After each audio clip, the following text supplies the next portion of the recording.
어쩌면 나는 당신의 잃어버린 미아인지도 모릅니다.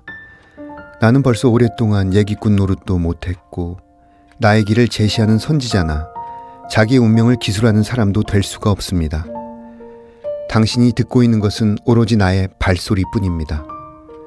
무언가 불확실한 길로 점점 멀어져가는 발소리입니다. 나는 그 발걸음의 정체가 무엇인지, 그게 누구에게로 가까이 가는지도 모르고 있습니다. 나의 입만이 커다란 강물이 되어 언젠가는 당신의 내부로, 당신의 귓속으로, 당신의 깊은 정적 속으로 흘러가게 될 것입니다. 그게 바로 나의 기도요, 소망입니다. 라이너 마리아 릴케의 서간집, 젊은 시인에게 보내는 편지 중에서 읽어드렸습니다. 1904년 1월 15일 로마의 작은 집에서 루 살롬에게 보낸 서신에는 릴케의 그리움과 불안이 가득합니다.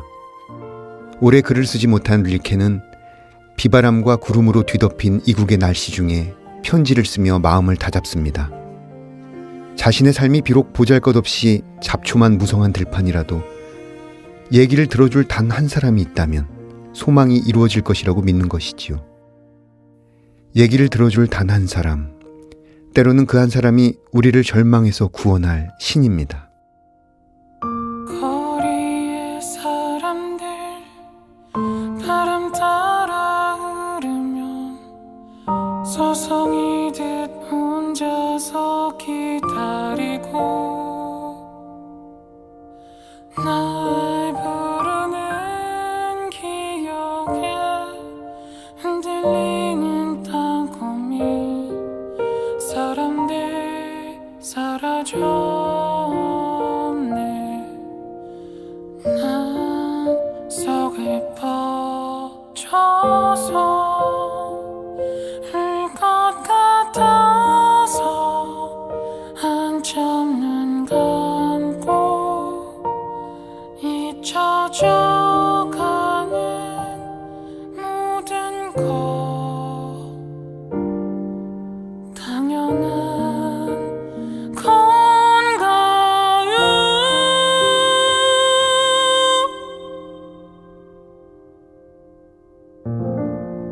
문학 라디오 헤이수의 문장의 소리. 안녕하세요. 저는 진행을 맡은 소설가 헤이수입니다. 오늘 문장의 소리 작가의 방에는 하린 시인님 모셨습니다. 선생님 어서 오세요. 네, 안녕하세요. 저는 세 번째 시집을 주관한 시슨 하린입니다. 네, 반갑습니다. 네. 하린 시인님에 대해서 짧게 소개해드리면요. 2008년 시인세계 신인상으로 등단하셨습니다. 시집으로는 야구공을 던지는 몇 가지 방식, 서민 생존 현장 등이 있습니다. 그리고 이번에 1초 동안의 긴 고백을 출간하셨습니다. 시집 나오고 바쁘셨을 것 같은데 요즘 어떻게 지내고 계세요? 네, 평소보다 좀 더 바쁘게 지냈습니다. 네, 제가 원래 이제 비정규직 강사 생활을 하고 있거든요. 네. 대학에서 시창작을 주로 가르치는데요. 그 생계를 유지하다 보니까 기본 생계를 유지하기 위해서 촘촘하게 막 일정이 잡혀 있거든요.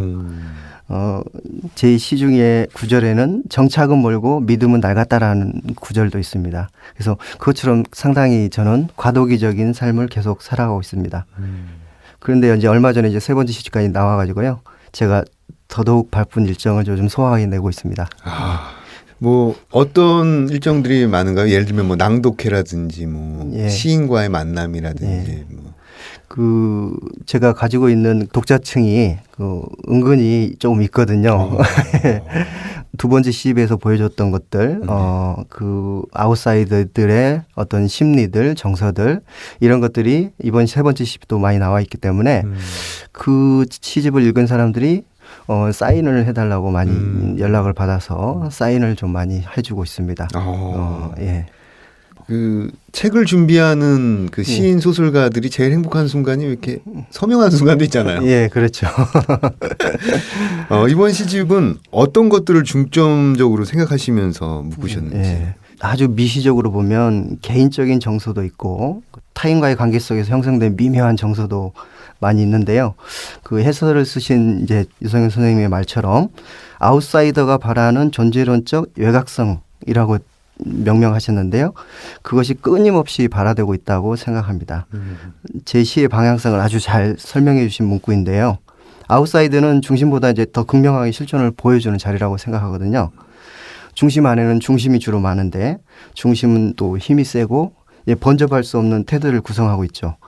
그 어떤 것도 중심에 진입하는 것을 허용하지 않습니다. 반면에 아웃사이드는 다양한 사람들의 군상들을 만날 수 있는 지점이 있습니다.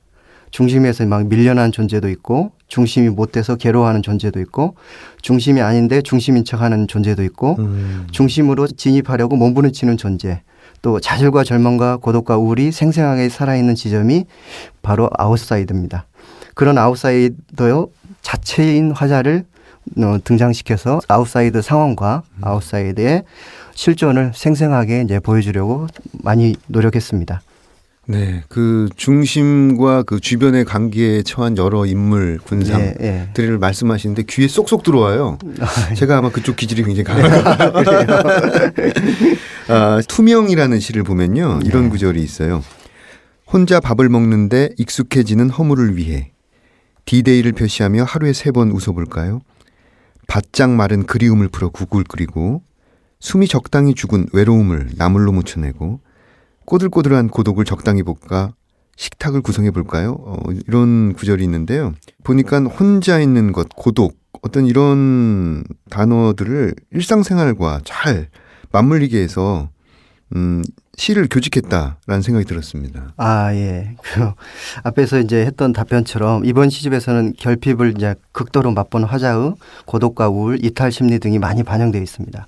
투명에 나오는 화자도 마찬가지입니다. 사랑하는 사람이 떠나고 나서 철저히 혼자가 되어가는 화자가 등장하는데요.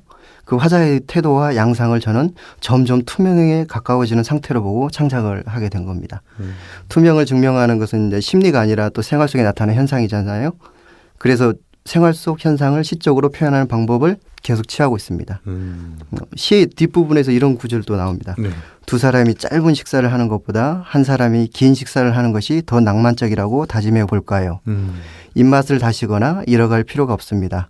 독백을 방백처럼 늘어놓으며 접시를 지속적으로 더럽혀 볼까요? 다리를 떨면서 신문을 봐도 먹기를 멈춘 채 눈물을 흘려도 잔소리할 사람이 없습니다. 시계를 보며 과장되게 늦은 척을 해볼까요? 예감이나 확신을 믿지 않게 해준 당신. 공백은 있어도 여백을 찾을 수 없게 만든 당신. 오늘 차려놓은 투명한 기척 눈물나게 웃으며 먹어볼까요? 이런 구절을 읽으면 이제 철저하게 혼자가 되어 가는 화자의 상태와 정서가 자연스럽게 느껴질 수 있을 것입니다. 네. 지금 시에 대해서 이야기를 나누고 있는데요. 그 객관성이라는 시 있잖아요. 여기를 보니까 비난하지 마라. 항상 머뭇거림이 병이다. 방을 빠져나가는 순간 객관적으로 나는 증명된다. 어제도 오늘도 나는 루저일 뿐이니까 라는 이 구절이 있는데요. 어떤 이야기를 하고 싶었던 건지 굉장히 궁금해졌습니다. 네, 네. 그래요. 앞에 시하고 좀 비슷한 분위기의 시인데요. 그 실마리가 시 앞부분에 나와 있습니다. 녹슨 못이여 여행이란 말을 걸어놓고 패배자를 추궁하지 마라. 태초의 요일은 나눌 필요 없었고 숫자는 한 가지 색깔로 한심해 졌어야 했는데 전국 일주 가이드북은 3년 전에 버렸어야 했는데 벽 대신 내가 두꺼워지고 말았으니 패배자의 생각 안에 구멍을 뚫고 창문을 그리지 마라. 창문이 흔들리는 건 바람 탓이 아니다인데요. 이 시에 나온 화자는 철저하게 패배자이며 자기 소유까지 가지고 있는 사람입니다. 자, 오랫동안 패배가 반복되다 보면 사람들의 심리가 위축돼서 바깥으로 나가는 일조차 꺼려집니다. 유폐된 삶이라고 봐야 되겠죠. 그래서 자기 변명처럼 삶이 온전히 자기만의 것이라고 중얼거리는 주관성이 형성되게 됩니다. 그런 주관성은 아무도 알아주지 않지 않습니까, 보통? 온전히 자기 자신을 향한 비굴한 위로가 되겠지요. 그럴 때 밖으로 나오면 그저 주목받지 못한 누저일 뿐인데 그래서 방을 빠져나가는 순간 객관적으로 자기 자신이 드러나는 겁니다. 그래서 증명한다라고 표현을 하게 되었습니다. 네. 직접 설명해 주시니까 좀 이해가 훨씬 잘 되는 것 같습니다. 그러니까 지금 말씀해 주신 시들의 어떤 전반적인 느낌을 이야기하자면 어떤 패배, 그다음에 일상의 소외, 이런 것들을 여러 가지 측면으로 발화한다는 점이 굉장히 인상이 깊었고요. 소재들은 일상적인 것들이지만 어떤 시인 고유의 시선, 시인 고유의 어떤 자아성, 이런 것들이 굉장히 잘 스며든 문장들을 쓰신다는 판단이 들었어요. 아, 예. 감사합니다. 현대의 이제 도시인들에게 이제 고독이 필수적인 어떤 요소들이지 않습니까? 네. 이제 크거나 작거나 하는 차이는 있지만 닫힌 사회에서 고독은 언제나 일상 속에서 개입되고 그것들에 번져나갑니다. 그런 고독이 심각하게 깊어지는 것은 소유와 결핍이 많기 때문입니다. 저는 그 소유와 결핍으로 인한 자아의 몸부림을 증명하듯이 시를 씁니다. 증명은 언제나 현상을 바탕을 두고 이루어집니다. 생활 자체가 현상이기 때문에 언제나 저는 일상 속에서 공감할 수 있는 시적 소재를 찾습니다.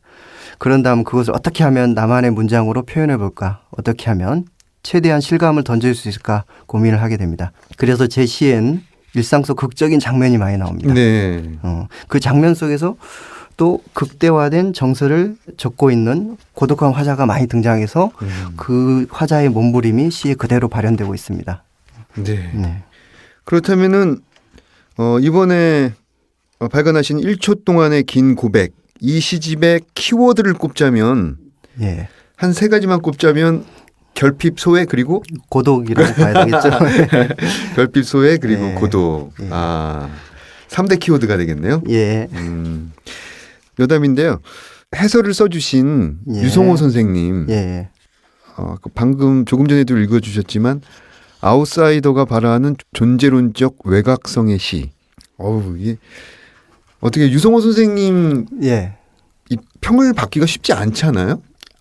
예. 네, 어떤 에피소드가 좀 있을 것 같아요. 유성원 선생님은 네. 이제 시단이라든가 문단 행사에서 가끔 우연찮게 마주친 적이 많습니다. 그래서 또 평소에 시집을 읽다가 해설을 많이 읽게 됐을 때 해설을 참 적절하게 그 시를 꿰뚫어 보듯이 잘 쓰신다 이런 생각을 갖게 되었습니다. 네. 그래서 제가 개인적으로 유성원 선생님한테 부탁을 드렸습니다. 좀 써달라고.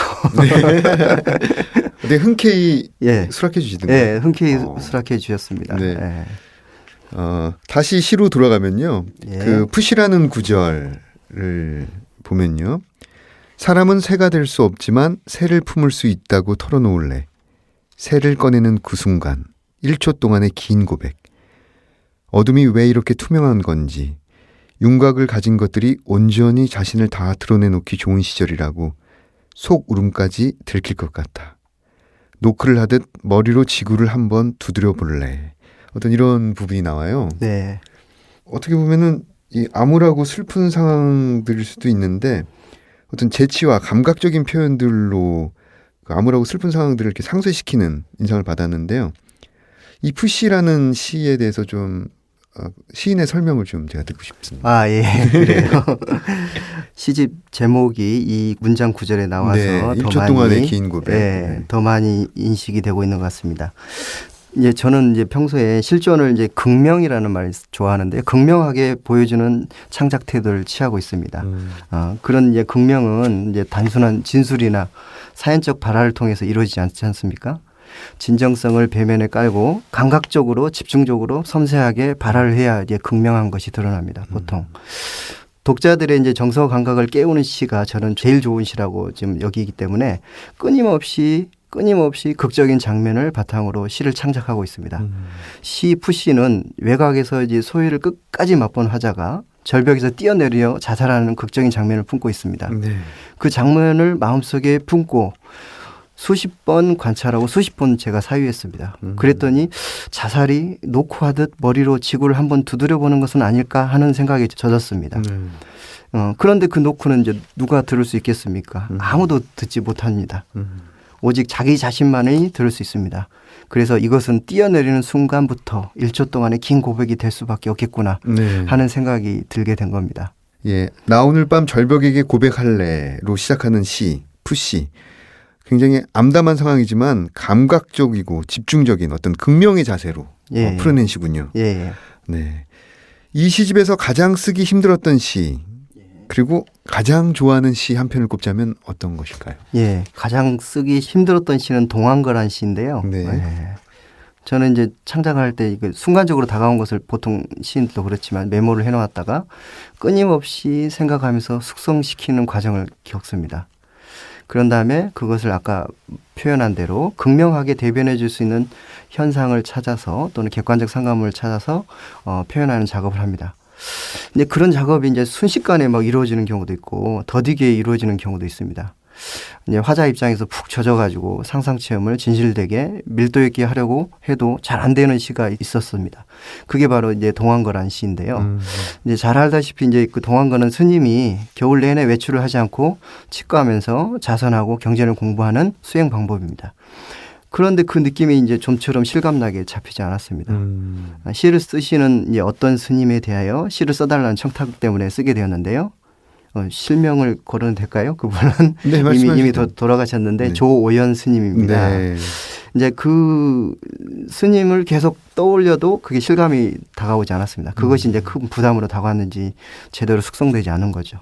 그래서 그렇게 헤매다가 이제 등산을 가서 이제 외떨어진 곳에 일부러 가서 조용한 곳에 가서 눈을 감고 차분히 그분을 생각했습니다. 그때 동안거에 대해서 써야 되겠다 이런 생각이 든 겁니다. 시적인 대상인 그분이 가끔 동안거나 하안거에 들었다는 소식을 들었거든요. 네. 제가 개인적으로.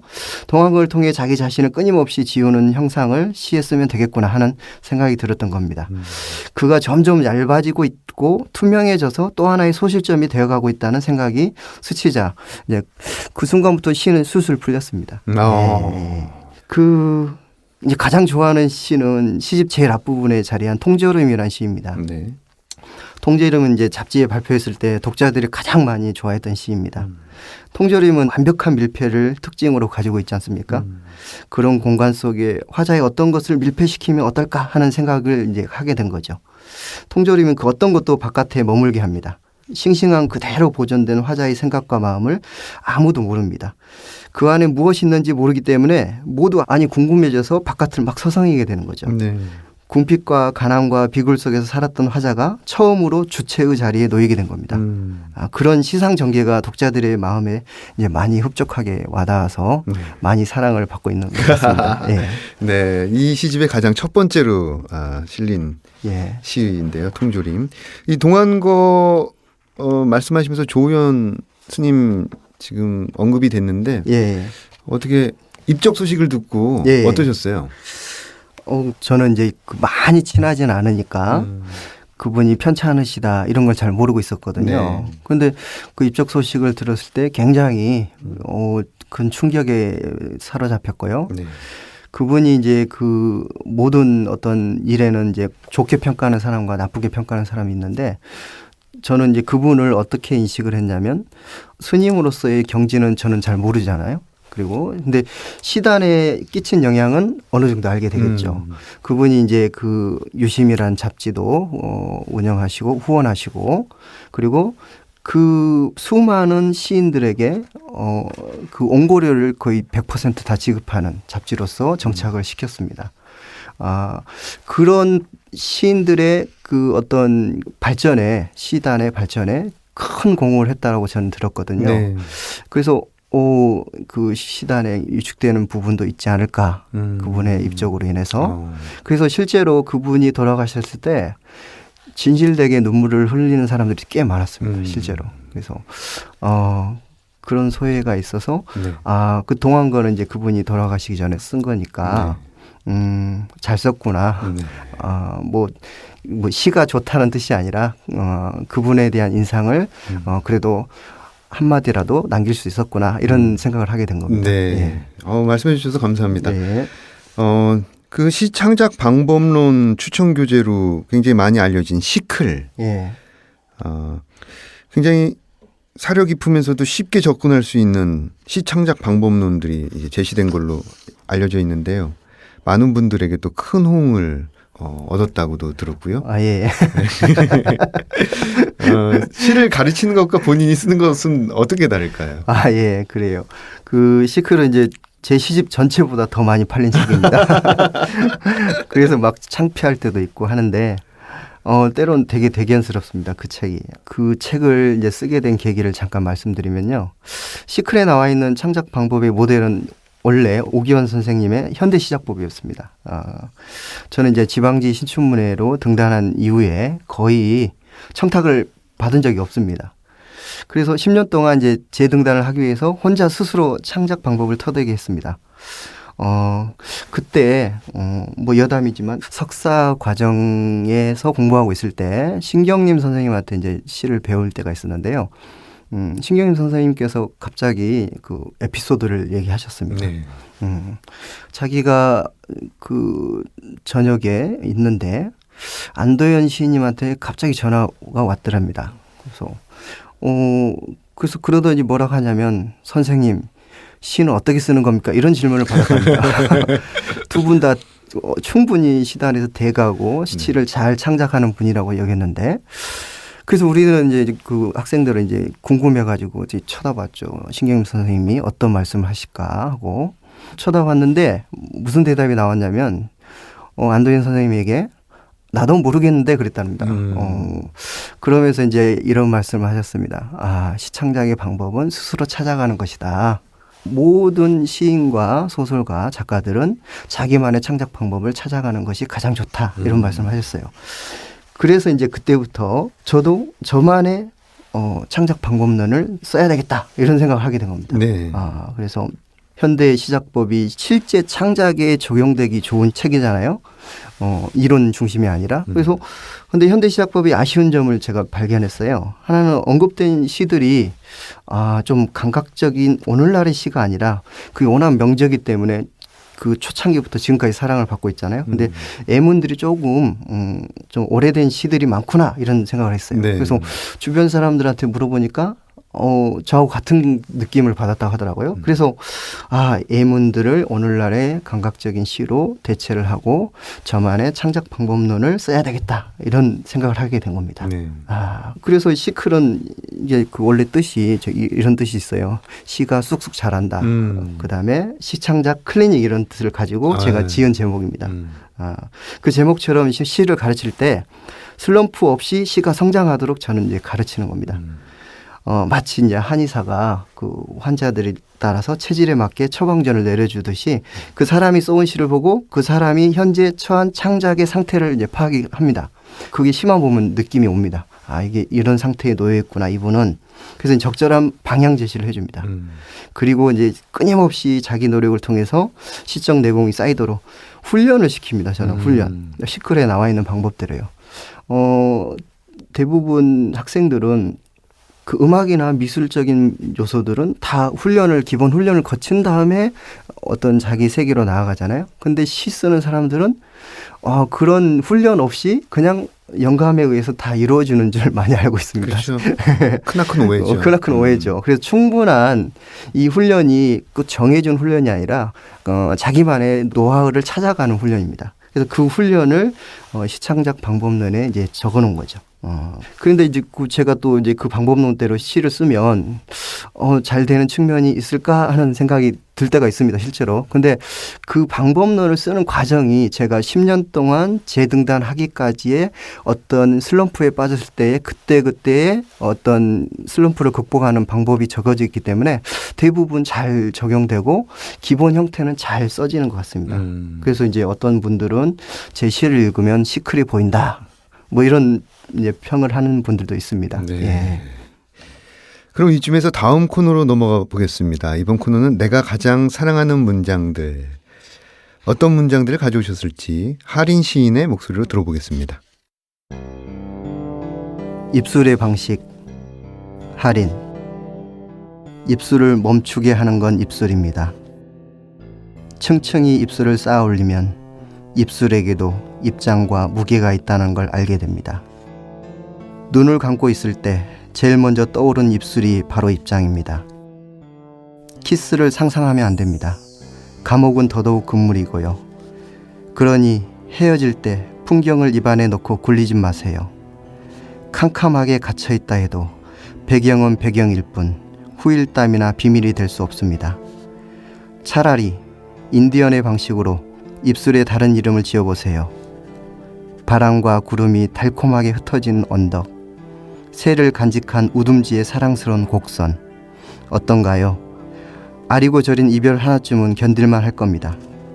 기억이 왜 몰래 음미할 수 있는 기록으로 남지 않고 호명이나 대답이 되려고 하는지 알 필요가 없습니다. 입술이 차마 당신 이름을 뱉어내지 못한 건 하나뿐인 치명을 간직하고 싶어서입니다. 입술을 지우는 건 언제나 입술입니다. 지워진 자리에 맴도는 것은 언제나 당신이 남긴 당신입니다. 그 입술의 방식이라는 시를 제가 읽었습니다. 이 시를 이제 제가 낭독하게 된 것은요. 네. 제 시는 원래 낭독했을 때보다 독자들이 혼자 읽었을 때 더 실감이 난다고 주로 그럼요. 얘기합니다. 저도 그 생각했어요. 지금 방금. 네. 그런데 이 입술의 방식은 낭독했을 때도 잘 많이 와닿는다고 하더라고요. 그래서 아마도 이게 그 생체적인 요소인 입술을 누구나 가지고 있어서인 것 같습니다. 그런 경험 맥락이 많이 통한 것 같습니다. 네. 생체적인 요소는 이제 그 사람이 상태를 알려주는 이제 코드가 되잖아요. 입술에게도 입장과 무게가 있다는 걸 알게 됩니다. 눈을 감고 있을 때 제일 먼저 떠오르는 입술이 바로 입장입니다. 뭐 이런 구절이나 네. 입술을 지우는 건 언제나 입술입니다. 지워진 자리에 맴도는 것은 언제나 당신이 남긴 당신입니다라는 구절이 공감도 있게 다가간 모양입니다. 네, 맞아요. 저도 그 엔딩이 굉장히 좋았어요. 네. 엔딩 마지막 이행. 예.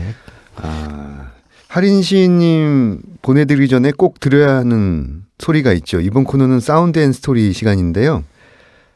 오늘 저희를 위해서 어떤 소리를 들고 오셨는지 함께 들어보겠습니다.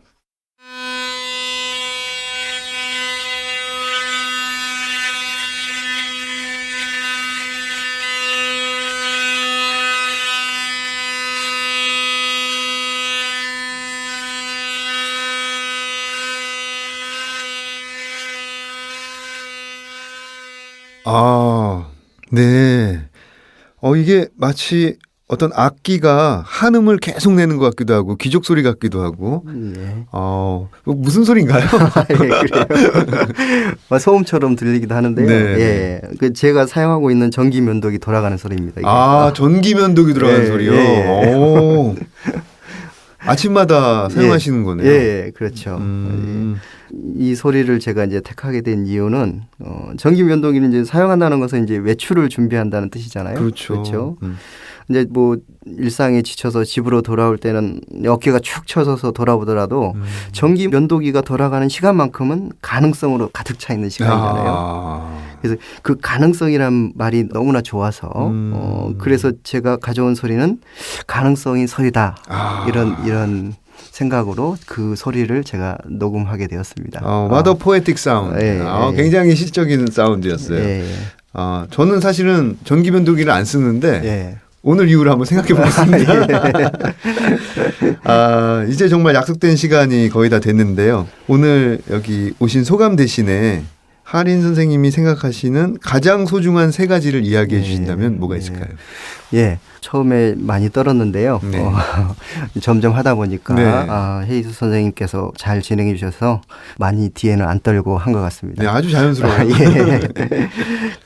저는 세 가지 인상을 심어주면 좋겠다 이런 생각을 했습니다. 네. 시인 중에는 하린 시인도 있구나. 저를 모르는 사람 많거든요. 네.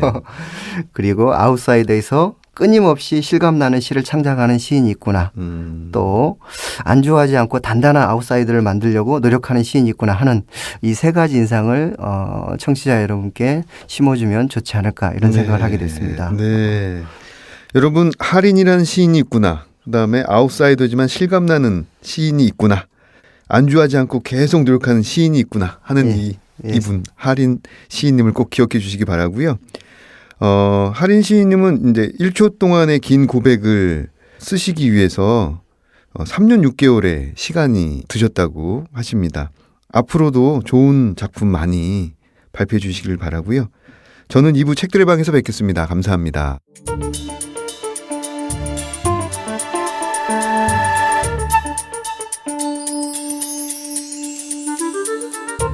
문장의 소리 2부 책들의 방 2부 코너에서는 책과 관련된 다양한 분들을 초청해서 다양한 이야기를 나눠보고 있습니다. 지난주에 이어서 한국문학번역원 원장님으로 계신 김사인 선생님 모셨습니다. 선생님 한 주 동안 어떻게 지내셨습니까? 네, 뭐 잘 쉬었습니다. 지난주에 이산문학 페스티벌이라고 해야 되나요? 네, 예. 이산문학 축제. 네, 작가. 예. 네. 소통과 평화의 플랫폼. 참여하는 작가들, 해외에 있는 한인 작가라고 해야 될까요? 15분의 면모를 보니까, 왜 그동안 이런 시도를 진작하지 않았는지 우리의 시야가 너무 좁았다라는 생각이 들었거든요. 네. 그분들을 초청하는 그 기관으로서 마음이 좀 남다르실 것 같아요. 예, 정말로 시기적으로 늦은 느낌 없지 않습니다만 이게 우리 예컨대 100년 전 정말 우리가 나라를 잃고 하면서 사람들이 다 뿔뿔이 만주로 일본으로 또 저 하와이로 미주로 멕시코로 러시아 예, 연해주 러시아 쪽으로 뿔뿔이 흩어져 살게 됐던 거잖아요. 그리고 이제 해방이 됐다 하지만 정말 우리도 해방됐지만 동시에 분단이 되면서 동시에 또 거의 동시죠. 6.25 치르고 하면서 남도 북도 해외 동포들도 각자 제압 가리기만도 바빴던 거죠. 그렇죠. 그래서 누가 일부러 마음을 못 내서가 아니라 서로가 그렇게까지 이렇게 넓게 그 많은 흩어져 있는 모든 우리 그 동포들을 마음속에 이렇게 좀 깊게 담을 겨를이 없었던 것 아닌가 싶어요. 근데 우리가 모르는 동안 그들은 우리의 언어로 혹은 그들이 가진 어떤 언어로 뜨겁게 한국 문학을 예. 하고 있었던 것이죠. 예. 그래서 어떻게 보면 예를 들어 우리가 한국 문학이라는 이름으로 이제 우리 머릿속에 무의식 중에 익숙해져 있는 게 우리 한반도 전체로 봐서는 남부라고 할 수 있는 38 이남, 그것도 특히 이제 서울 중심의 이 엘리트 문단 중심의 이제 문학을 대체로 한국 문학에 이렇게 대등한 것으로 그냥 그게 무의식화되어 있는 거죠. 네. 그렇지만 조금만 우리가 시야를 좀 넓혀서 보면 나머지 한반도 북부 지역에도 한국어를 쓰고 어쨌든 한글로 우리와 맞춤법이나 이런 거 조금씩 달리 합니다마는 한글로 창작을 하고 있고 연변에 우리 그 조선족이라고 하는 동포들은 거긴 당연히 김학철 선생 같은 경우는 뭐 다 아시죠. 격정시대 이런 거기 다 한글로 창작하거든요. 그렇죠. 그리고 미주, 일본, 러시아 같은 데 마찬가지죠. 이걸 이렇게 크게 아울러 본다고 생각하면 한국 문학 또는 우리 한인 문학, 세계 한인 문학의 이 산맥이랄까요? 그 문학 속에 포괄되어 있는 그 다양하고 깊은 삶의 체험, 역사 체험의 폭, 깊이. 네. 이거는 장엄합니다. 그러네요. 네. 네. 생각해 보십시오. 여기 우리 문학 속에 박경리 선생 또 황석영 선생, 조정래 선생 이런 분들의 그 대하 장편들하고 김학철 선생의 격정시대 같은 장편들, 김석범 선생의 화산도 같은 장편들 이런 것들은 그 경험 내용은 다르지만 그게 크게 보면 우리 한민족이 우리 동포들이 현대사를 치러왔던 그 체험의 다양성과 진폭을 네. 다 나름대로 담고 있는 건데요. 이거를 온전하게 어떻게 복원을 해서 이것이 우리 한국인들이 지난 100년을 살면서 이루어낸 문학적 생산물입니다 하고 네. 이걸 세계의 독자들에게 제시해야 할 임무가 우리한테 네. 있다 이렇게 저는 생각합니다. 네. 이런 생각이 이제 뭐 근년에서 이제 조금 듬직하고 그런 만큼 같이 좀 노력을 하고 마음을 열고 우리 눈을 좀 열고 그러면 좋겠다는 생각입니다. 네. 충분히 넓게 볼 수 있는 시야를 우리가 너무 스펙트럼을 그동안 좁게 네. 해서 봤다라는 생각이 들어요. 네. 그런 아쉬움이 남고 있고 이번에 호루라기를 한번 잘 부르셨습니다. 아이고 아닙니다. 하여튼 문학에 애정과 관심을 가진 많은 분들께서 좀 응원해 주시고 관심 가져주시면 네.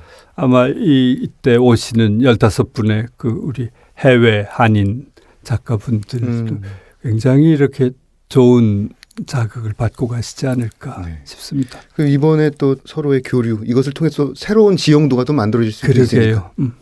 같이 결론을 너무 쉽게 내려고 하지 말고 이런 서로에 대한 어떤 선의의 관심을 꾸준히 좀 지속해 갔으면 하는 생각입니다. 네.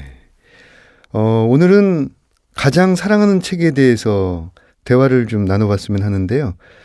선생님께서 어떤 책을 오늘 낭송에 가져오셨을지 굉장히 궁금해집니다. 조금 뜻밖이실지 모릅니다만 박상용 선생의 죽음의 한 연구를 네. 들고 왔습니다. 뭐 박상용 신도들에게는 바이블이죠. 저는 이제 그렇게 적지 않은 분들이 박상용 신도 이렇게 7조로 신도 이렇게 말씀하십니다만 거기에 이제 약간의 농담도 이제 네. 섞여 있는 줄 압니다만은 네. 저는 그렇게 쉽게 이야기되는 것에 조금은 덜 찬성합니다. 그러시군요. 그러니까 가능하면 그렇게 특정한 취향을 가진 몇몇 분들의 문제 많이 아니지 않는가. 그러니까 박상용 문학이 갖는 어떤 그 힘이랄까 네. 그것을 관심을 가져야 할 이 짐이 그런 생각을 조금 가지고 있습니다. 그렇죠. 약간 이 말 속에는 어떤 특이함, 어떤 소수그룹 이런 게 좀 내포되어 있긴 하죠. 네, 네. 저는 소수 특별한 취향을 가진 소수의 독자나 작가들 문제가 아니라 네. 제가 어느 자리에서 그런 얘기를 조금씩 썼던 일이 있습니다. 박상용 문학을 이걸 통과하지 않고는 박상용 문학을 거치지 않고 한국의 현대 산문, 현대 소설의 핵심에 제대로 들 수 있는 길은 나는 없다고 본다. 이렇게까지 조금 심하게 말했던 적도 있습니다. 네. 물론 박상용 선생뿐 아니죠. 많은 작가분들이 또 이분의 친구이신 이문구 선생 같은 분, 또 덜 읽힙니다마는 박태순 선생 같은 작가분들 뭐 이러면 한 분 한 분이 정말 황홀한 매력들을 가지고 있습니다만. 그렇죠. 빛나는 성자들이시죠. 네. 네. 그래서 이 박상용 선생은 제가 놀랍게 여기는 건 이분은 이 글쓰기를 통해 가지고 우리가 흔히 말하는 소설 대개 인간 중심이고 뭐 시민사회적인 합리성 그리고 사회적인 삶과 현실 또 허구 이런 것들 이런 거로 이룩되는 그래서 뭐 인물과 주제와 화자 뭐 구성 이런 따위 개념들로 짜여 있는 네. 그런 어떤 우리가 무의식적으로 가지고 있는 소설적 서사라는 개념 이것을 훨씬 넘어섭니다. 이 양반은. 이 죽음의 한 연구가 이제 대표적인 경우인데요. 네. 박상용의 거의 평생을 일관한 문학적인 화두죠. 네. 이거는 이분이 그런 문학적인 화두를 걸고 글쓰기라는 방편을 통해서 겨냥을 하고 있는 거는 그런 뭐 개인 사물 상황 이런 우리가 통상 현실이랄지 사실이랄지 그런 공간 그런 차원에서 문학적 탐구를 행하고 있는 게 아니라 네.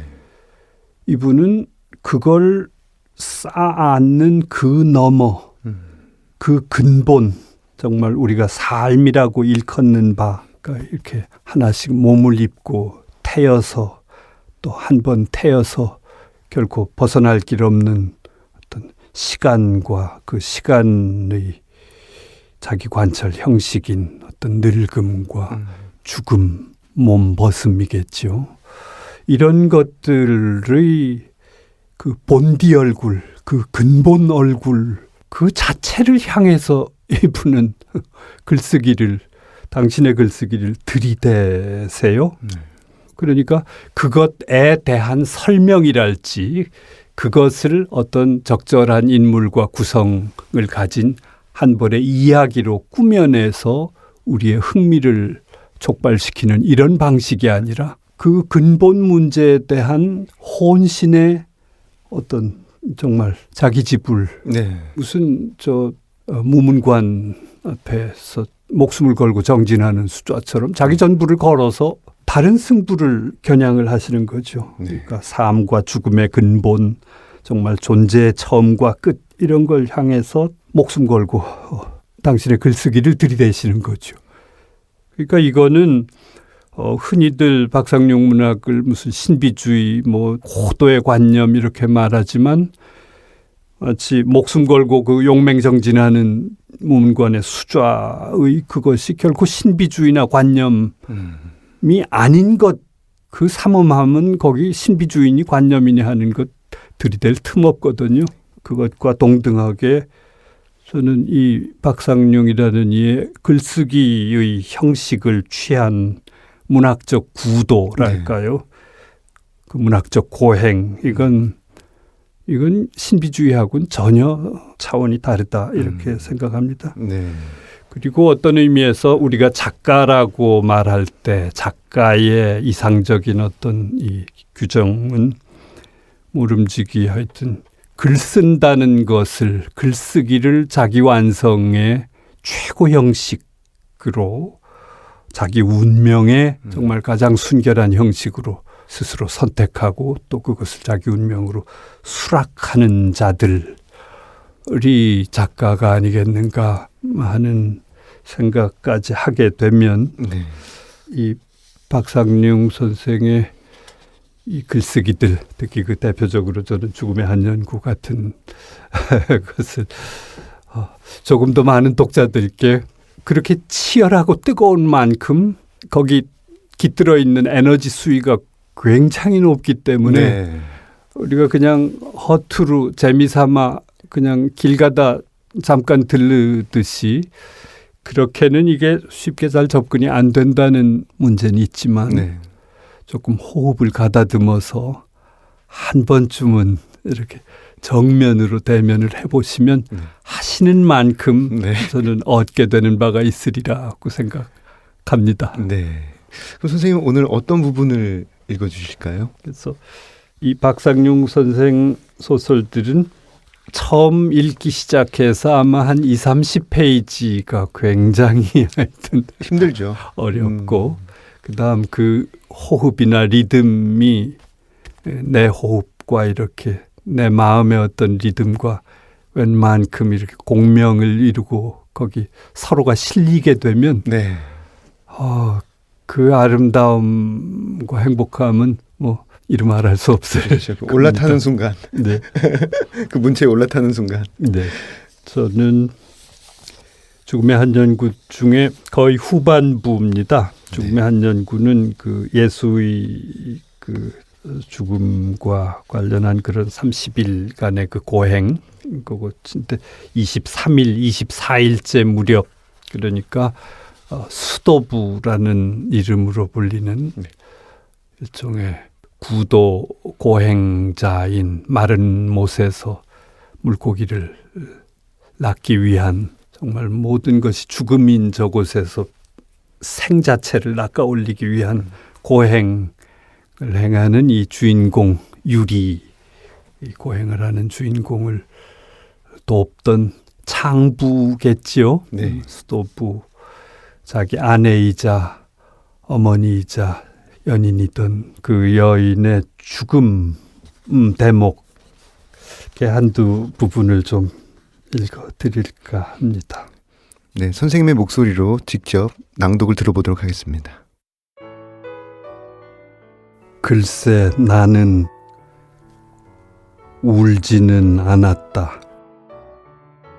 미음을 끓여 소반에 바쳐왔던 저 죽은 여인네의 친구가 또한 그녀의 죽음을 알고 울며 돌아갔다가 다른 친구들과 함께 와서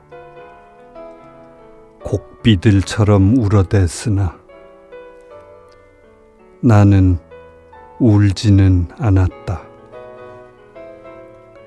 그녀들은 저 죽은 것을 목욕시키며 그녀의 추억을 넋두리 해댔으나 나는 울지는 않았다. 나는 그저 삽과 괭이를 찾아들어 그녀가 자기 묘지 삼기를 바랐던 바로 그 자리에 그 흙을 퍼내기나 시작했다. 나는 울지는 않았다. 그리고 석양이 비꼈는데 나는 저 싸늘한 것을 수의도 없이 알몸인 채 두 팔에 안았다. 그녀의 친구들은 곡비들처럼 무덤 전에 둘러서 있었다. 내 팔엔 이 세상에서 그중 아름다웠던 것 중의 한 개가 안겨 있고 그 얼굴 위에로 배꼽으로도 석양이 눈물처럼 번지고 들었다. 그녀의 눈은 감겨 있어서 자는 것 같았다. 나는 울지는 않았다. 그것은 싸늘했으며 공허했다. 나는 그리고 저 고왔던 것을 아는 채 무덤으로 내려갔다. 흙으로 돌아갈 것임을, 흙을 취했었음을, 돌아갈 것임을 흙으로요. 그러나 아직 나는 흙을 밀어 저 벗은 몸을 덮어주지는 않았다. 그런 대신 나는 그녀의 머리를 내 무릎에 괴어놓고 그 무덤에 앉아버렸다. 그리하여 이제 그 죽음 속에서 울려보낸 내 혀의 말로 하여 몸 떠난 그녀와 이야기하려는 것이다. 흙이여, 너의 저주로 키운 것 중에 그중 어여쁜 것 하나가 내게 돌아갔으니 저 보석으로 하여 너의 부가 더해졌겠구나. 흙이여, 이제는 그대 가슴은 안온히 할 때인 것이다. 그러나 나는 울지는 않았고 울지는 않았다.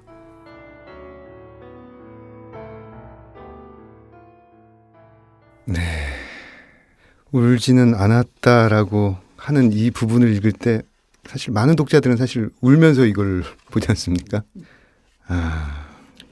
이게 이제 그 수도부 본인의 그 아내에 해당하는 사람의 죽음을 맞은 첫날입니다. 네. 그리고 이 여인과 작별을 하면서 죽은 여인의 입속에 자신의 혀를 깨물어서 혀를 잘라서 그 죽은 여인의 몸속으로 이렇게 넣어줍니다. 네. 입속으로 밀어 넣어주고 그러면서 내 말의 근원인 혀를 넣는 것으로 내가 소리는 잃었지만 뜻으로 이제 한 몸이 대화를 이루기를 이렇게 빌게 되는데요. 네. 그 뒤에 이제 이게 그 첫날이고요. 3일째 되는 부분에 한 대목만 조금 더 읽어드렸으면 싶습니다. 네, 좋습니다. 이 모진 여인아, 네가 이렇게나 변했구나. 구릿빛으로 살아서 박던 얼굴이 가짓빛으로 죽어서 어둡구나. 바람은 분 적도 없는데 모래는 허물어져 내려 너 감은 우묵한 눈에도 고이고 귀에도 고이고 배꼽에도 고였구나. 콧구멍으로부터는 묽은 불금이 흘러내리기 시작하고 거기 쉼없이 파리가 끓어도 글쎄 이 모진 여편네야 너는 손 한 번 휘저을 줄을 모르지 않는가. 흙 위를 걷던 너는 정도 많고 눈물도 많아 아름다웠었는데 못다 부르고 가져간 노래는 언제 다 잠 깨워 이승으로 불러보내려 하는가. 삶은 슬프지만 깊은 노래이거늘 작용력이란 보지 않아도 추악한 것이어서 그 추악함으로 존재의 아름다움을 질투하여 수줍은 듯이 반짝이며 소망으로 음탕하던 눈엔 먼지와 거미줄을 얹고 햇빛과 맑은 바람으로 뜨거운 피를 뿜던 염통엔 그늘을 드리워 박쥐의 낮잠을 두터이 하며 저 요니의 향불 쉼없이 타던 향로에는 황천 어디로부터 흘러온 독수의 썩은 것을 고이게 하여 삶의 냄새는 구역질 같은 것이라고 일러준다.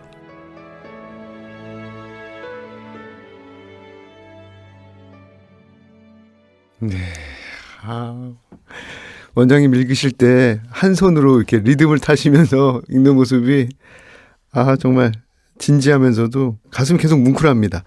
박상용 소설을 잘 모르시는 분들에게 이 소설의 매력에 대해서 좀 간결하게 말씀해 주신다면 어떤 게 있을까요? 아까 여러 말씀도 해주셨지만 우선 왜 접근하기가 쉽지 않는가 하면 이분의 글이 이렇게 주어수로 목적어 보어가 딱 떨어지는 그런 문어체 단문으로 이루어져 있지 않기 때문에 그렇습니다.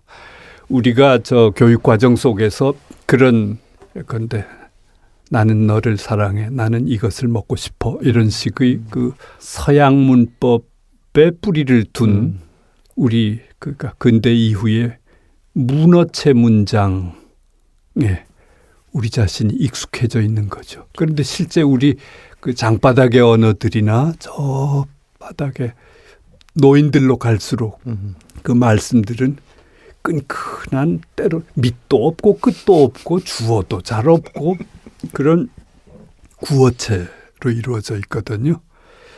그러니까 뜻밖의 이 양반 그 글이 잘 해독되지 않는 건 그렇게 간결하게 딱 정리정돈되는 문어체 문장이 아니라는 점이 오히려 접근을 어렵게 합니다. 그런데 조금 이렇게 소리내 읽으시다 보면 제가 읽는 동안에도 아마 느끼셨으리라고 생각되는데 굉장히 리드미컬해요. 그렇죠. 예, 그 호흡이며 이런 게 거의 시적이라 할 만큼 시로 쳐도 굉장히 그 고농도의 고밀도의 시로 느껴질 만큼 아름답고 예, 그런 점이 있습니다. 그렇죠. 내재율이라고 하는데 그 내재율도 갖추고 있고. 예. 그리고 그런 점에서 이분의 아주 정말 직이였죠. 평생의 직이었던 이문구 선생의 그 관촌수필을 비롯한 그분의 그 끈끈한 충청도식 구어체 문투. 이분은 전라도 장수분입니다. 네. 이것과 서로 전혀 굉장히 가깝습니다. 이문구 선생 소설이 잘 안 읽히는 것도 그런 구어체적 호흡과 리듬이 젊은 세대로 갈수록 그게 낯설기 때문에 문어체 문장에 익숙해져 있기 때문에 그런 거죠. 그렇죠. 그래서 바로 이런 맛에 조금 접속이 이루어지시면 우리 한국 말의 한국의 어떤 전통적인 어휘와 말의 리듬과 거기서 오는 그 표현의 폭 이런 것 아마 보물창고 하나를 만나게 되시지 않을까 그런 생각하게 됩니다. 그리고 거기 덧붙여 말씀드리면 이 이문구 박상용 이 두 분은 바로 그 무녀도 쓰신 김동리 선생의 그 서라벌 예술대학 문창과 초창기에 아주 그 총애하던 두 제자분이시죠. 그렇죠. 그래서 또 이런 생명의 근원, 존재의 근원에 대한 박상용 선생의 이런 탐구 같은 것은 어떤 점에서는 그런 동리 선생이 추구했던 바를 더 한 발짝 더 극단으로까지 밀고 간 그런 측면도 있다는 생각도 합니다. 감사합니다. 이번에는 좀 개인적인 질문을 한번 드리고 싶은데요. 시인, 평론가, 또 학생들을 가르치는 일을 하시다가 번역원 원장이라는 또 새로운 책무를 맡으셨어요. 그래서 일상에 큰 변화가 일어나셨을 것 같아요. 아까 말씀하신 대로 조금 일찍 출근하고 또 공무이다 보니까 게을러서도 안 되는 부분도 있고. 예. 지금 뭐 다 말씀하셨습니다. 선생님께서. 저는 계속해서 이 박상용 선생 얘기나 문학 얘기를 하는 게 저는 더 편하고 좋은데 다시 또 코드를 번역원 일하는 사람으로 바꾸라고 하시니까 한 번 더 모시겠습니다. 박상용 선생 특집에. 아닙니다. 네.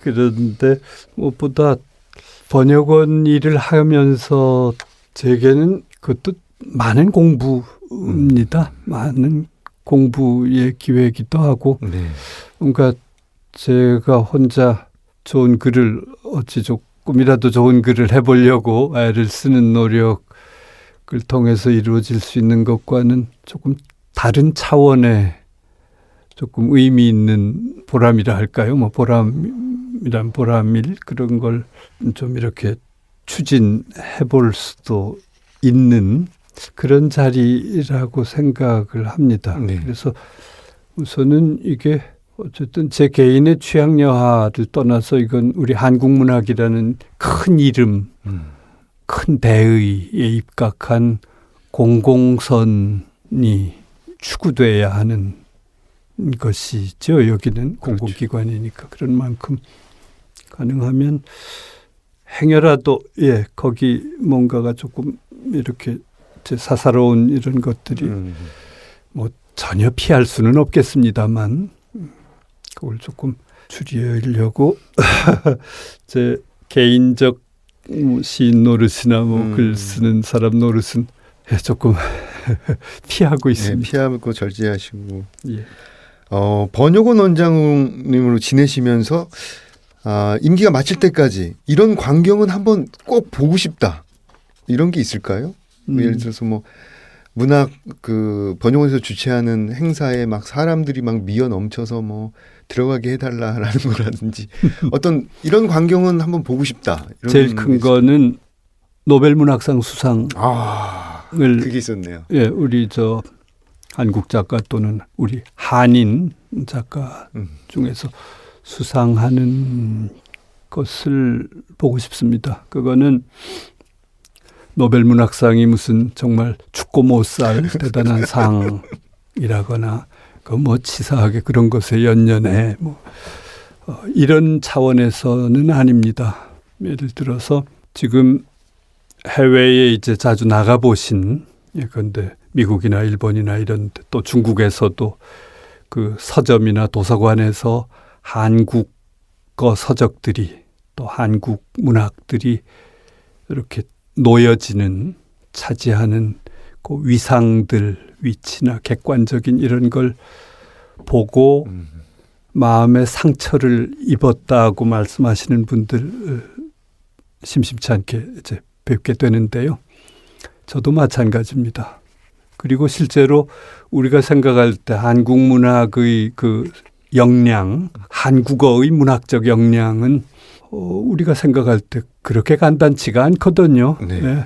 빼어나고 또 그게 최근에 간간히 뭐 한강 작가 또 그 이전에 신경숙 작가 또 뭐 또 그 밖에도 여러 많은 작가들이 해외 이제 문학상을 받기도 하고 그 물망에 오르고 이런 걸 보게 됩니다만 그런데도 불구하고 우리가 그렇게 주관적으로 자부하는 데 비해서 세계 문학의 어떤 무대에서 한국 문학의 위상은 어떤 독자적 세계 문학 속의 독자적한 문학 단위로 충분할 만큼 이렇게 공인되고 있지 못한 안타까움을 많은 분들 느끼시고 저 역시 마찬가지입니다. 그런데 이때의 노벨 문학상에 대해서 우리 사회가 이제 지난 80년대부터 이제 정말 연연하기 시작했고 아마 번역원이라는 걸 한국문학 번역원이라는 걸 처음 제안한 동기도 아마 거기 있으리라고 봅니다. 우리도 노벨상 한번 받아봐야지 뭐 맨날 외국 사람들 받은 것만 수입해다가 읽을 거냐. 우리도 한번 해보자. 뭐 일본도 저러는데 이제 이런 것이 작용했을 것 같아요. 네. 저는 그 심리가 결코 우스꽝스럽게 희화화돼서는 안 된다고 봅니다. 그건 우리가 지금 올해가 3.1운동 100년이죠. 네. 독립선언 그때 했지 않습니까? 자주국이고 임시정부 세웠습니다마는 국제적 세계 무대에서 공인받지 못하니까 제대로 나라 노릇, 독립국 노릇을 못했던 거 아닙니까? 네. 해방될 때까지만 해도. 그러니까 지금 우리는 우리 문학에 대한 정말 남 못지않은 자부심 네. 가지고 있습니다만 그 공인에 해당하는 마치 국제사회에서 유엔 가입이랄까요? 이런 것에 해당하는 어떤 한 절차로서 한 의식으로서 저는 노벨 문학상 수상이라는 그런 형식을 거쳐서라도 네. 저는 그게 확보되기를 기대하는 거죠. 그것에 대한 열망이죠. 우리 누가 받건 그것이 뭐 문제가 아니라 정말 세계 독자들에게 보편적 감동이나 어떤 주제의식을 전할 수 있는 그것이 공인되기를 그런 의미에서 이제 그게 하나 있습니다. 네. 그 다음에는 또 하나를 바란다면 앞에 말씀드렸던 우리와 저 소통과 평화의 플랫폼 이번 5월 이제 20일경에 하게 되는 세계 한인 작가들 초청해서 국내 작가들과 30여 명 작가들이 이제 큰 문학잔치 벌이게 되는데요. 그 연장에서 이제 보고 싶은 장면인 거죠. 그러니까 여기에 남과 해외 한인 작가뿐 아니라 북의 한인 작가들도 네. 정말 대등하게 큰 하나의 전 세계 한인 작가 대회랄까 이런 것이 열리고 서로가 서로에게 힘이 될 수 있고 또 그런 모임 그렇게 함께 어우러져서 한국어 문학 또 한인 문학의 어떤 큰 이 힘이랄까요 이런 걸 세계의 독자들에게 또 세계의 작가들에게 이렇게 보여줄 수 있다면 그것만으로도 얼마나 큰 기여가 될 수 있겠는가 세계 문학에 대한 그런 생각합니다. 네. 지금 청취자 여러분들은 안 보이시겠지만 지금 두 가지 소망을 말씀하시는 번역 원장님의 눈빛이 정말 이글이글 정말 뜨겁습니다. 지금 좀 마주하고 있는데 저는 꼭 이루어질 것 같아요. 원장님 눈빛을 보니까 반드시 이루어질 것 같다는 생각이 들었어요. 예. 그리고 뭐 우리 마음속 깊이 그런 열망을 가지고 있는 한 언젠가는 너무 조급하게 서두르지 않더라도. 네. 그동안 그 시작 활동, 뭐 평론 활동, 그다음에 강단에서 활동을 하시면서 후배 작가들에게 여러 가지 여러 채널 뭐 술자리에서부터 혹은 뭐 매체를 통해서 당부하고 싶은 말씀이 있었을 텐데요. 근데 이번에 번역 원장님이 되시면서 작가들에게 당부하고 싶은 말씀 또 약간 다를 것 같아요. 이제 우선 작년까지 제 자신도 바로 그랬습니다만 그러니 그 작년 전까지 제 자신에게 하는 말일 수도 있겠습니다. 번역원은 정확한 이름은 한국문학번역원입니다. 네. 그러니까 한국문학이 지닌 매력과 아름다움 이것을 다양한 세계의 언어로 호환 가능하도록 세계의 다른 언어권 사람들과 그들과 함께 서로 나누고자 하는 거거든요.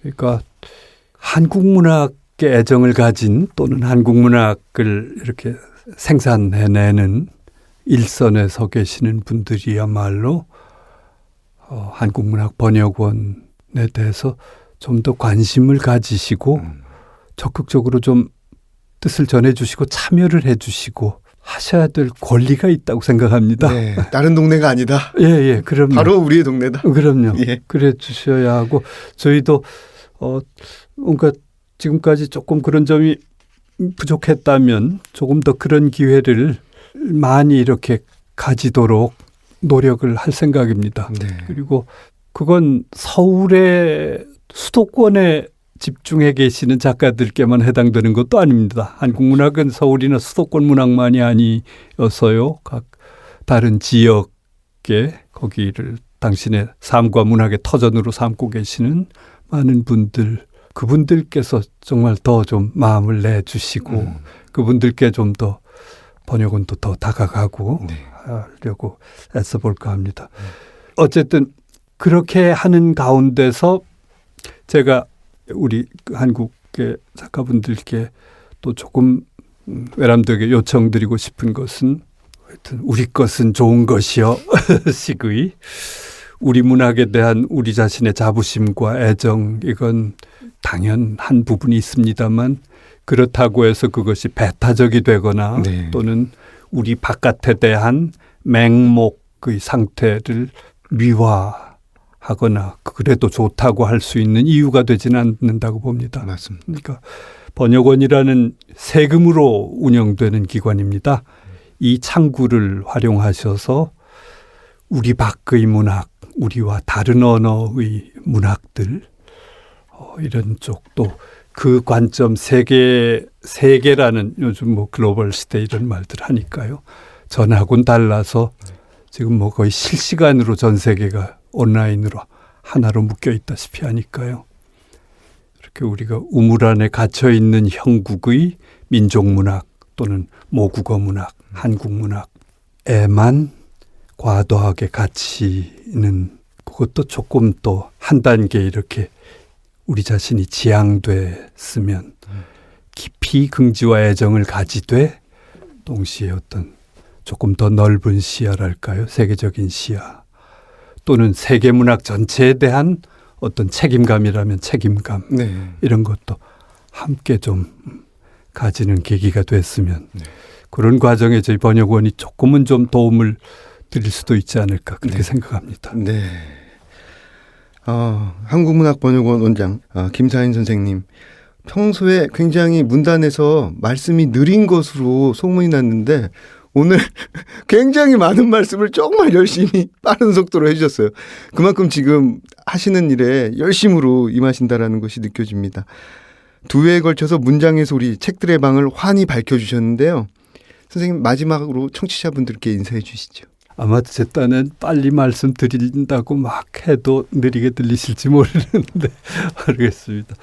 하여튼 뭐 저를 비롯해서 저희 번역원에 정말 50-60명 되는 직원들 다 나름대로 하여튼 애쓰고 있고 앞으로도 더 노력을 하겠습니다. 그러니까 해외에서나 세계문학의 무대에서 한국 문학의 어떤 위신이 훼손되지 않도록 조금 더 하여튼 기대됨직한 그런 한국 문학일 수 있도록 저희가 할 수 있는 노력을 다 하겠습니다. 네. 그러니까 네, 독자분들께서도 좀 함께 하실 수 있는 부분은 함께 마음을 보태주시면 더 좋은 일들이 많지 않을까 그렇게 생각합니다. 네. 감사합니다. 장시간 함께해 주셔서 감사합니다. 고맙습니다. 네, 5월 20일부터 22일까지 소통과 평화의 플랫폼 청취자 여러분들의 많은 관심을 가져주시기 바랍니다. 문장의 소리 이제 마칠 시간이네요. 이어서 첫 책을 낸 작가들의 소개가 있습니다. 여기까지 저는 헤이수였고요. 다음에 찾아뵙겠습니다. 감사합니다.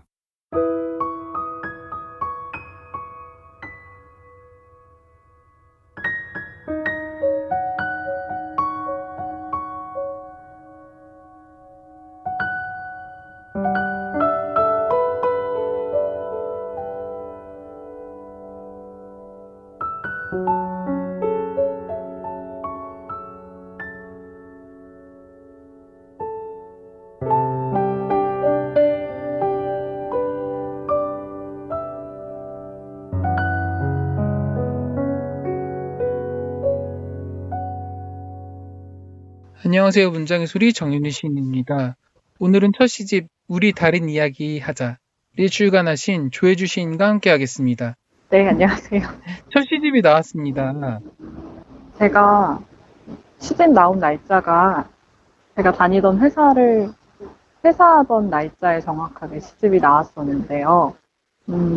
퇴근을 마지막으로 하자마자 바로 연남동 가서 시집을 확인하는데 굉장히 기뻤는데, 회사를 해서 기쁜 것인지 출간을 해서 기쁜 것인지 약간 뒤섞여 있었지만 굉장히 기뻤던 기억이 나고요.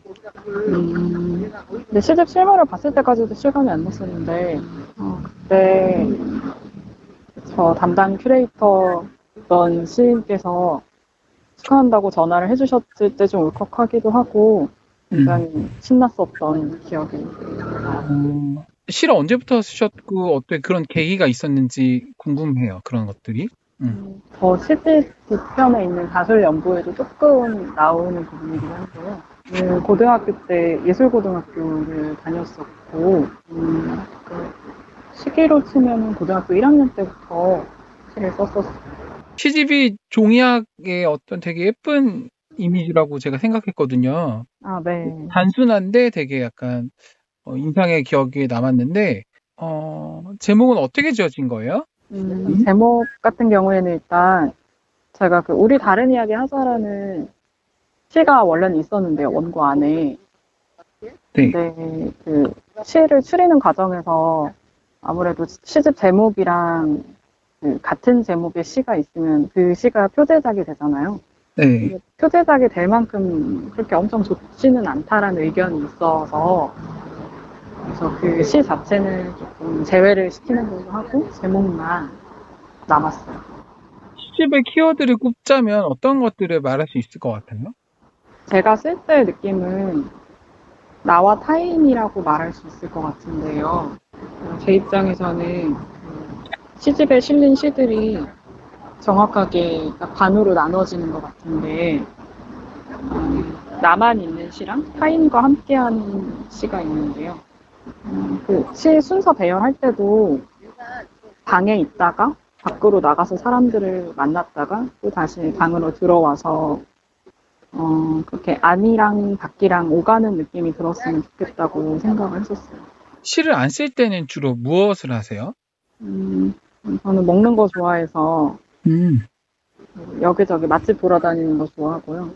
네. 요즘에는 저 대학원 다니고 있어서 과제도 하고 시집도 읽고 그래요. 시집에서 가장 쓰기 힘들었던 작품이 가장 쓰기 힘들었던 작품은 딱히 뭐가 더 힘든 거는 없었던 것 같아요. 다 술술 잘 나왔었나요? 시들이? 아니, 다 똑같이 힘들었던 것 같아요. 아, 동일하게. 네. 본인에게 가장 소중하다고 생각하는 것 세 가지를 꼽자면 뭐가 있을까요? 제가 최근에 네. 이삿짐 쌀 일이 있어서 뭔가 없어서는 안 될 게 뭐가 있지? 이런 거를 생각을 했었는데 김원신 시 중에 그런 시가 있어요. 짐과 집이라고 그 시 내용이 진짜 필요한 짐은 나 하나고 더 나아가서 이제 나조차 정말 필요한 짐일까? 하는 질문을 하면서 시가 끝나는데 그 시처럼 진짜 필요한 거는 아무것도 없다라는 생각이 들더라고요. 짐 싸면서. 근데 최근에는 그러니까 대체 불가능한 게 엄청 소중하다는 생각을 하는데 네. 지금은 조금 생각이 바뀌어서 지금 만나고 있는 애인이 제일 소중한 것 같아요. 만나는 사랑하는 사람이. 네. 네. 더 찾아볼까요? 두 가지 뭐 또 더 있나요? 두 가지요. 노트북? 아, 노트북. 네. 작품을 써야 되니까. 네. 노트북으로 시를 쓰시죠? 네, 그쵸. 마지막으로 뭐가 있을까요? 마지막. 아, 세 가지요? 소중한 거. 머리카락이요.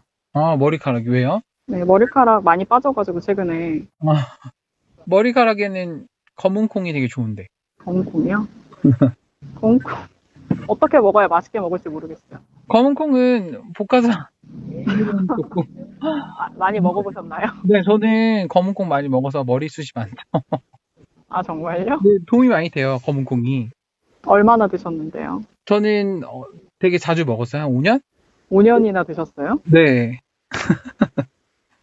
그러면 어쨌든 애인이랑 노트북이랑 머리카락 세 가지. 네. 마지막으로 낭독할 시는 어떤 거 낭독해 주실 거예요? 저 여분이라는 시 낭독하면 좋을 것 같아요. 네. 마지막으로 조혜주 시인의 여분 들으며 마치도록 하겠습니다. 여분. 저녁 먹었어요? 어떤 사람이 그렇게 물어오면 일부러 저녁을 먹지 않는다. 먹지 않았다고 말하려고. 약속 장소에 도착하기 전에 드라마를 본다.